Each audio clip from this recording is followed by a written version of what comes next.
affiliate marketing.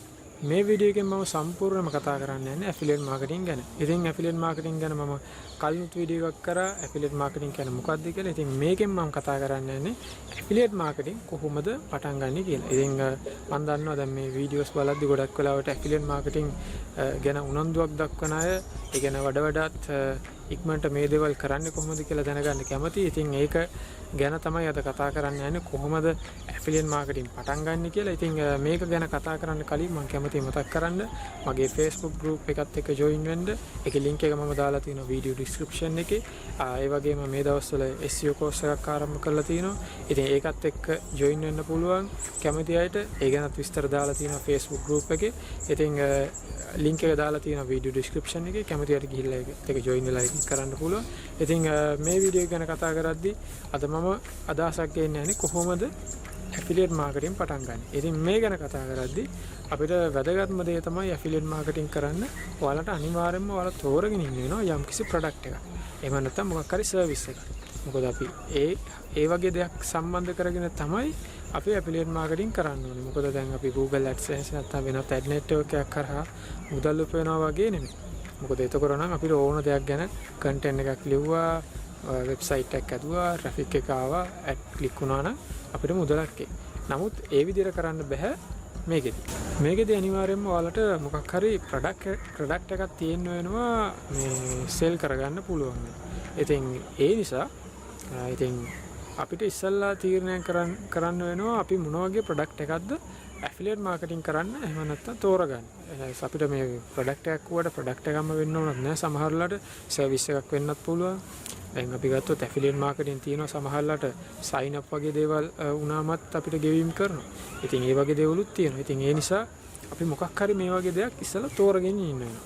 ඉතින් සාමාන්‍යයෙන් අපි පොදුවේ ගත්තම affiliate marketing කරන්න ඉස්සල්ලා වාට හොඳ වෙබ්සයිට් එකක් තියෙන එක ඉතා වැදගත් දෙයක් විදිහට සලකන්න පුළුවන්. මොකද දැන් ප්‍රොඩක්ට් එකක් තෝරගන්නවා වගේම තමයි ප්‍රොඩක්ට් එකට අදාළව හොඳ වෙබ්සයිට් එකක් තියෙන එක ගොඩක් හොඳ දෙයක්. මොකද දැන් අපි ගත්තොත් ප්‍රොඩක්ට් එකක් නැතුව අපිට සමහරවිට මේ ඇෆිලියේට් මාකටිං කරන්න බෑ වගේම තමයි අපිට ඒ අදාළ වෙබ්සයිට් එකකින් දැන් අපි ගත්තොත් නිකම්ම හිතන්නකෝ ඔයාලා ඇෆිලියේට් මාකටිං කරන්න බලාපොරොත්තු වෙන්නේ මොකක් හරි අපි ගමු Themes වගේ දෙයක් Themes හරි plugins වගේ දෙයක් මොකක් හරි ඒ සම්බන්ධ ඇෆිලියේට් මාකටිං කරනවා කියලා. දැන් Envato Elements වගේ sites වල ඔයාලට පුළුවන් ඇෆිලියේට් මාකටිං කරන්න Themes plugins images වගේ එයාලගේ subscription එක promote කරලා. ඉතින් ඒ වගේ දෙයක් කරද්දී ඔයාලට අනිවාර්යයෙන්ම ඒකට අදාළ වෙබ්සයිට් එකක් තියෙන එක තමයි වැදගත්ම දේ. මොකද දැන් අපි ඇෆිලියේට් මාකටිං කරන්න නම් ඒ අදාළ ප්‍රොඩක්ට් එක ගැන අපිට වෙබ්සයිට් එකක් තියෙන්න ඕනේ. මොකද අපි ඒ සයිට් එකට ඇප්ලයි කරලා අප්‍රූවල් එක ගන්න ඕනේ. ඒ කියන්නේ ඒගොල්ලන්ගේ අනුමැතිය ගන්න වෙනවා.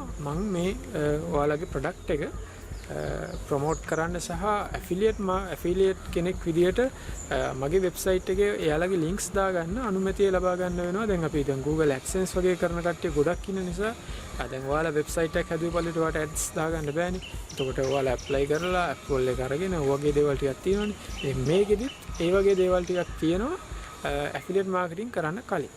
ඉතින් ඒ නිසා ඔයාලට වෙබ්සයිට් එකක් තියෙන්න ඕනේ වගේම මොකක් හරි ප්‍රොඩක්ට් එකක් තෝරගෙන ඒ අදාළ ආයතනයේ ඒකට අනුමැතිය ලබා ගන්න වෙනවා. මම මගේ වෙබ්සයිට් එකේ මෙන්න මේ ප්‍රොඩක්ට් එක සඳහා ඇෆිලියේට් මාකටර් කෙනෙක් විදියට ඒ ප්‍රොඩක්ට් එකේ ලින්ක්ස් දාලා ප්‍රොමෝට් කරන්න ඒගොල්ලන්ගේ අවසරය ලබා ගන්න ඕන ඒ දේ කරන්න කලින්. ඒක නැතුව ඔයාලට කිසිම විදියකින් හැකියාවක් ලැබෙන්නේ නැහැ ඇෆිලියේට් මාකටිං කරන්න ඔයාලට ප්‍රොඩක්ට් එකක් ඔයා තෝරගත්ත පළියට.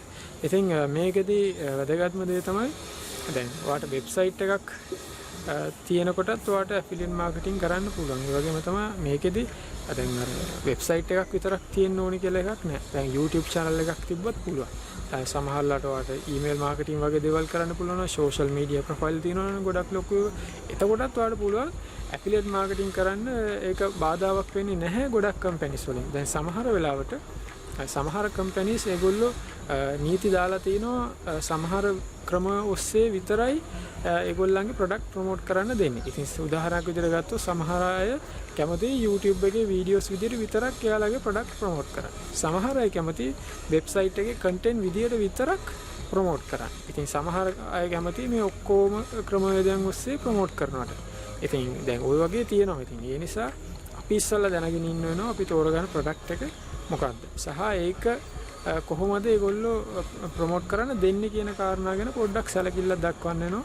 සාමාන්‍යයෙන් අපිට පුළුවන් දැන් අපි ප්‍රොඩක්ට් එක තෝරගත්තාට පස්සේ යාළගේ ඔෆිෂියල් සයිට් එකේ ඒගොල්ලන්ගේ ඇෆිලියේට් ඊමේල් එකට මේල් එකක් දාලා උන්නම් අහන්න පුළුවන්. සමහරවිට ගොඩක් වෙලාවට අපිට ඒගොල්ලන් ගොඩක් විස්තර දීලා තියෙනවා ඒගොල්ලෝ වෙබ්සයිට් එකේ ඇෆිලියේට් මාකටිං කරන අයට මොනවද අනුගමනය කරන්න ඕනේ දේවල් කියලා. ඉතින් ඒ නිසා ගොඩක් වෙලාවට අපිට තොරතුරු ඒ පේජ් වලින් අදාළ පේජ් වලින් ගන්නත් පුළුවන්.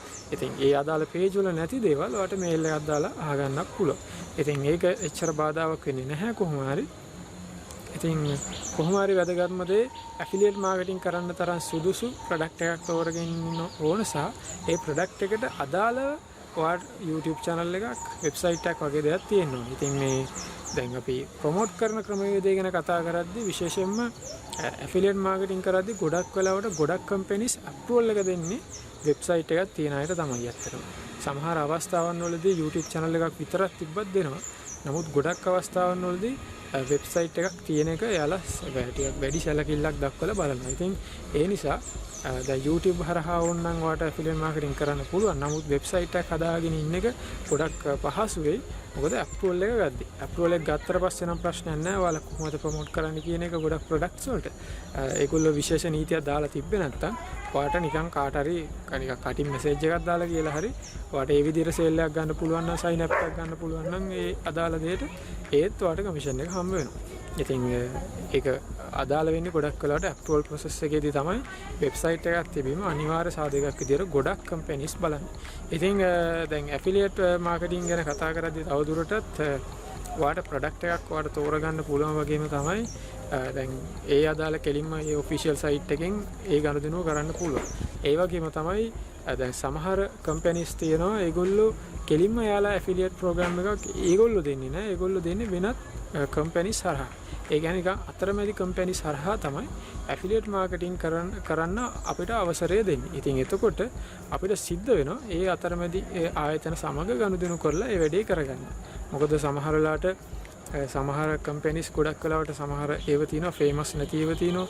සමහර වෙලාවට ෆේමස් වුණත් සමහරලාට ඒගොල්ලන්ට වෙනම කාර්ය මණ්ඩලයක් දාලා හරි නැත්නම් වෙනම ලොකු කාර්ය බහුලත්වයක් කාර්යයන් ගොඩක් කරන්න වෙනවා. ඇෆිලියේට් මාකටිං වලට වෙනම ප්‍රෝග්‍රෑම් එකක් ඒගොල්ලෝ කම්පැනි හඳුන්වලා දෙති. ඉතින් සමහරලාට ඒකට ප්‍රමුඛත්වය දෙන්න අකමැති නිසා ගොඩක් වෙලාවට ඒකට වෘත්තීමේ හැකියාවක් තියෙන ආයතන හයර් එකට අරගෙන ඒගොල්ලෝ කරන අවස්ථාවලුත් තියෙනවා. ඉතින් ඒ වගේ කම්පැනිස් ඒ වගේ අතරමැදි කම්පැනිස් තමයි ගොඩක් වෙලාවට අපිට දැක ගන්න පුළුවන් වෙන්නේ. ඔය ගොඩක් අහලා ඇති ක්ලික් බෑන්ක් කියලා තියෙනවා, කමිෂන් ජන්ක්ෂන් කියලා තියෙනවා, තව මැක්ස් බවුන්ටි වගේ කියලා තියෙනවා. ඉතින් ඒ වගේ කම්පැනිස් තමයි අපිට ඒ විදිහට හඳුනා ගන්න පුළුවන් වෙන්නේ. ඉතින් ඕක සමහරලාට ඒ අදාළ ආයතනෙන්ම කරනවා. දැන් මම කලින් කිව්වා වගේ Envato Elements වගේ සයිට් එකක් ගත්තොත් ඒගොල්ලන්ගේ Themes plugins ඒගොල්ලොම තමයි affiliate program එකක් විදිහට දෙන්නේ. එතකොට අපි ගත්තොත් Amazon Associate කියන එක දැන් Amazon කියන සයිට් එක ගොඩක් අය දන්නවනේ. එතකොට ඒ සයිට් එකේ නම් ඒගොල්ලොම තමයි ඒගොල්ලන්ගේ affiliate program එක දෙන්නේ. ඉතින් ඒ වගේ කම්පැනිස් උත් තියෙනවා ගොඩක්. නමුත් අර විදියට අතරමැදි ආයතන හරහා අපිට affiliate program එක දෙන කම්පැනිස් උත් තියෙනවා. ඉතින් ඒක අපිට එච්චර ලොකු බාධාවක් වෙන්නේ නැහැ.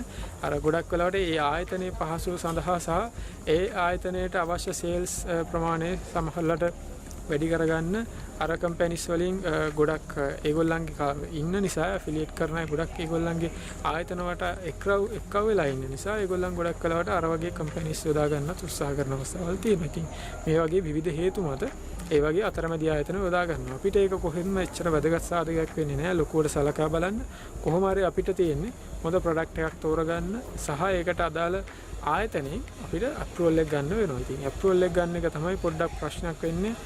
සමහර වෙලාවට වාට හොඳ වෙබ්සයිට් එකක් නැත්නම් පොඩ්ඩක් බාධා වෙන්න පුළුවන් ඒකට. නමුත් ඔයා දැන් හිතන්නකෝ ඔයාට ඇෆිලියේට් මාකටිං කරන්න ඕන නිකමට හරි අපි හිතමු මොබයිල් ෆෝන්ස් මොන හරි දෙයක් අපි ඇෆිලියේට් මාකටිං කරනවා කියලා.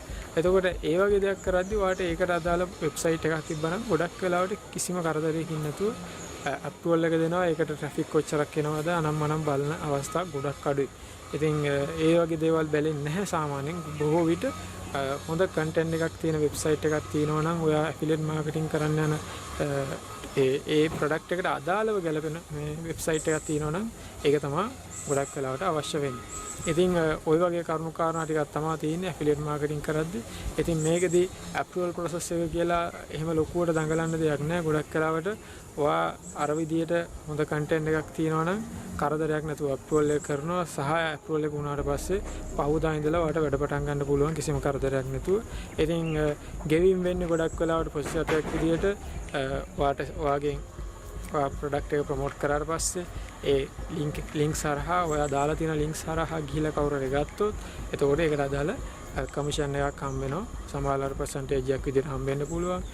සමහරවල්ට සේල් එකේ හැටියට ෆික්ස් රේට් එකක් හම්බ වෙන්න පුළුවන්.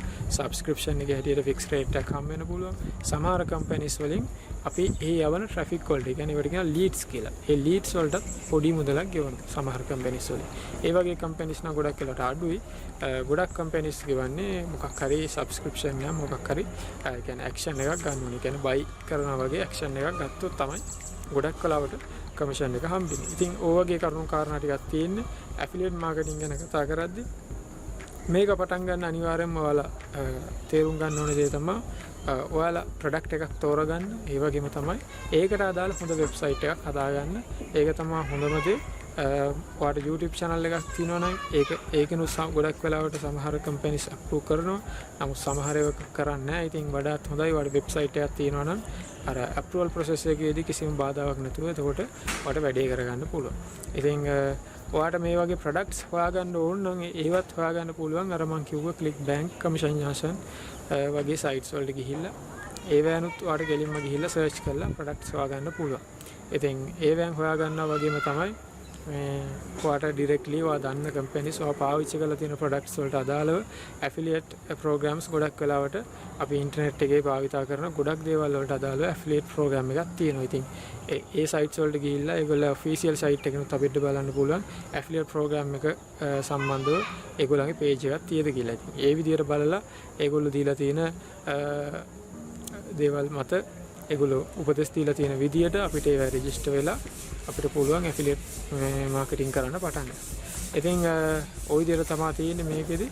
ඉතින් මගේ යෝජනාව තමයි හොඳ වෙබ්සයිට් එකක් හදාගන්න එක ඇෆිලියේට් මාකටිං කරන්න. මොකද ඒක තමයි හොඳම දේ. සමහර කම්පැනිස් නම් කිසිම වෙබ්සයිට් එකේ ක්වොලිටි එක කොච්චරක්ද අනම්මනම් මේ මොනවත් බලන්නේ නැහැ. අප්‍රූවල් එක දෙනවා. නමුත් අර අපි වැඩ කරගෙන යනකොට තමයි අපිට බාධා වෙන්නේ. මොකද අපිට ප්‍රොමෝට් කරගන්න බැරුව ගියාම හරියට සමහරලාට මාස 6ක් අවුරුද්දක් විතර මුකුත් සේල් එකක් ආව නැතිනම් සමහර කම්පැනිස් අපිත් එක්ක තියෙන පාර්ට්නර්ෂිප් එක නවත්තනවා. මොකද ඒගොල්ලන්ගේ සේල් එකක් ආවේ නැති නිසා.